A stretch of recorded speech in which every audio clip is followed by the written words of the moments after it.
Hello and welcome to this video about the student view of assignment submissions. Teachers, we know that you are the first point of contact for students and parents when they are struggling to submit assignments in Canvas. And so we want to walk through a few things that will make your life better and hopefully help you to support your students more effectively.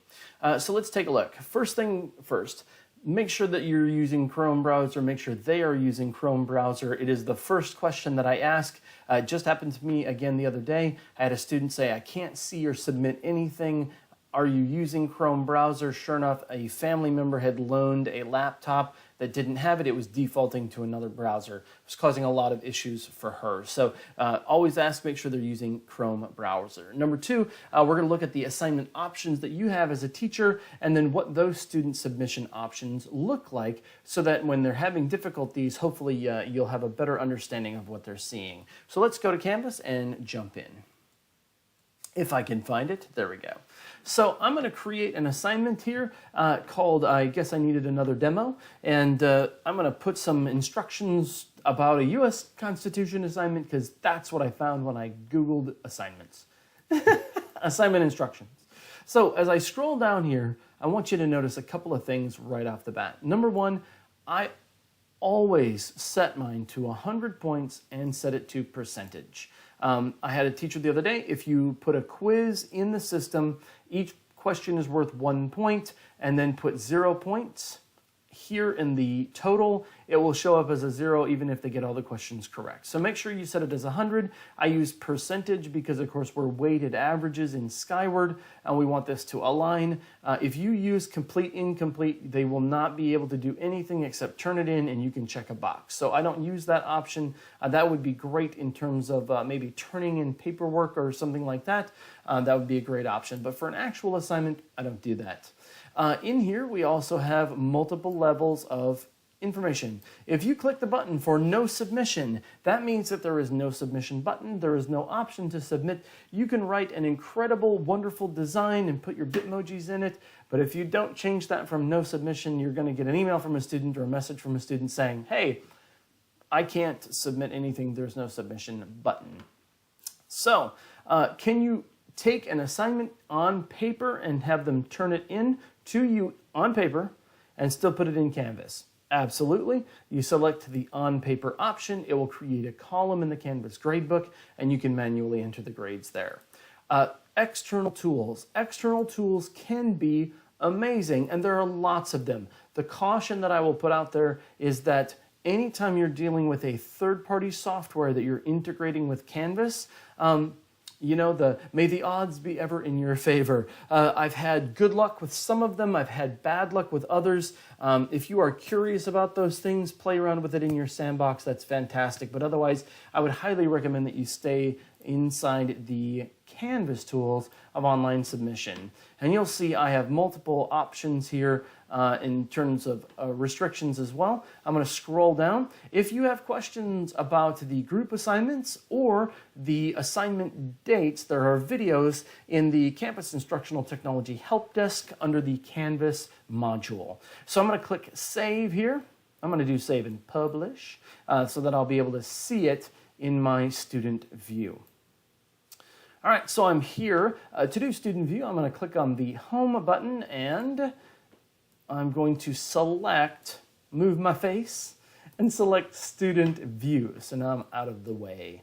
All right, going to Assignments. The name of my assignment is, I Guess I Needed Another Demo. You'll notice now there is a Submit Assignment button, but there's a lot of other good information that you can point out for students. Hey, take a look at the top of the screen. What do you see?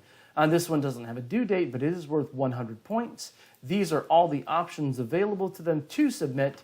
They have completed, this test student has completed 0 attempts out of 2 total, and there's the instructions. So let's go into Submit. When you get to the Submit window, this is actually what it looks like right here. All the options are selected. So For file upload, it works like any other file upload. I use this a lot for when a student completes a Google form, Google survey, does something in quizzes, or completes a game that they get a score. They take a screenshot, they save the screenshot as an image file, and they can upload the image file. That's their proof and documentation and the score that they have earned on that assignment.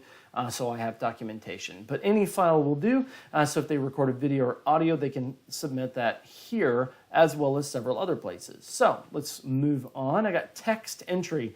This is great for open answer, for reflection questions, open responses, those kinds of things, because they have access to the full rich text editor in here as well. So they can actually embed their Google if they are very creative and fun, or they can just type and use different fonts. The normal kinds of things in the rich text editor, fantastic for open answer responses that require direct grading, like essays, typing prompts, those kinds of things, written prompts. Next up, website URL. If you have them create something in another site where they have to make a Quizlet and share it with you. They got to make a Jamboard. They've got to make, there's a couple of them, I forget what they're called, the mind map things where they've got all the words on them. They're really cute. They're cool. They can do that. Anything that is a third-party site that they're going to share that information with you with a link, that's where they're going to put that. Okay, so then they can click Submit. Media. So you'll notice that Media and Studio have a lot of things in common, but some differences. For Media, if I click the Record Upload Media, I'm going to scroll this up a little bit here. You can see my microphone picked up right away, but because I have multiple cameras and camera softwares in here, it didn't pick it up right away. So they may contact you and say, hey, I'm trying to do a recording. It's not picking up my video. When you click on webcam, this is actually a selection option. If you do no video, it'll actually do audio only, or you can do integrated webcam, and look, it's my face. So you can actually have them just do a direct video submission of an assignment open response. Singing foreign languages, they could record themselves reading something in a foreign language, whatever you want to do, dual language, those kinds of things.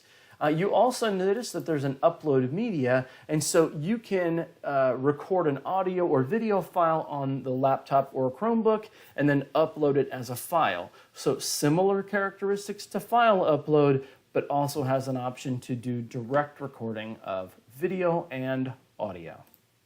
All right, next up is Studio. So this really is an integrated studio, full function, full feature studio that is embedded inside the assignment submission prompt. On the bright side, that means that they can add links to YouTube, they can drag and drop from another file source, they can do a recording like a screen capture or webcam. So if you have them demonstrating something or clicking through slides and doing a teaching thing, you can do that with a screen capture here in a way that you can't with Media.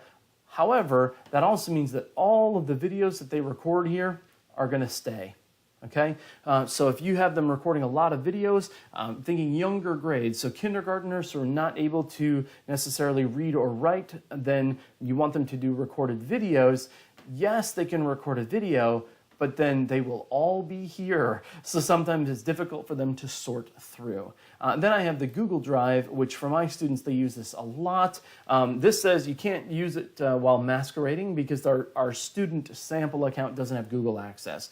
But my students will put their shared link, they click on the Google Drive. You do have to authorize, so there's a blue button the first time that they open it. But once they do, you can actually just click it and add it into, and it will embed their file inside the SpeedGrader.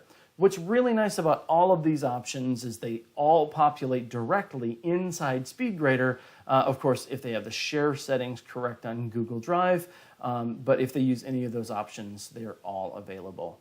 So that is the differences in the student view, the submission options that you have as a teacher that you can choose to use or not use, and some of the costs and benefits of all of them. So I hope this is helpful and useful for you.